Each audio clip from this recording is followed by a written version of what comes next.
So there's two things I'm gonna talk about in this video. One is BPM, and two is like what this song was inspired by. So let's talk about like what this beat is inspired by. This beat is inspired by like a song that I think Sibo and LaRue was on, but I cannot fucking remember who else was on it. I just tried to search it up and see if it was Looney Coleon. Apple Music ain't got it.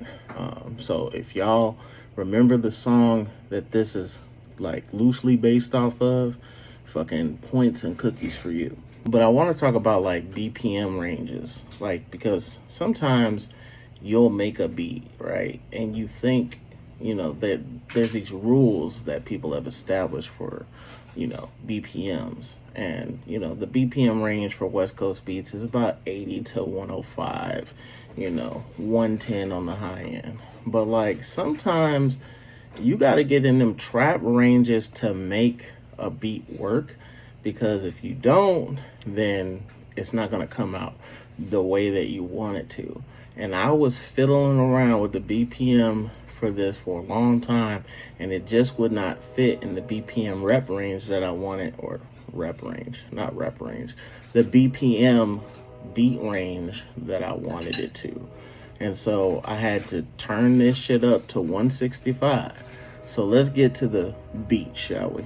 So whether it's the Player VST2 or the OG Player VST, they got the best pianos that capture that like 90s Casio keyboard sound that they was using back in the early 2000s, late 90s, you know what I'm saying, all the way to the late 2000s. And so I came up with this pattern right here, pimps.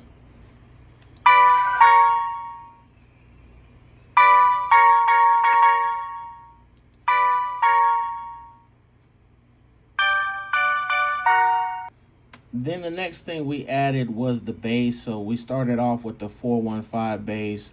Then I layered it with the West Side, good old Watts bass. And then I stacked it one more time with the Barandino, I guess that's how you say it. And this is what this sounds like, pimp.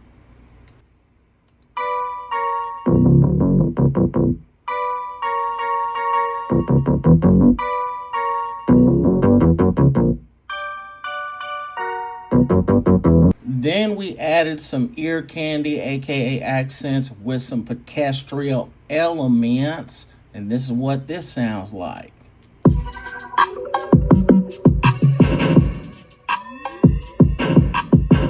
You add all that together and you got yourself a beat, cousin.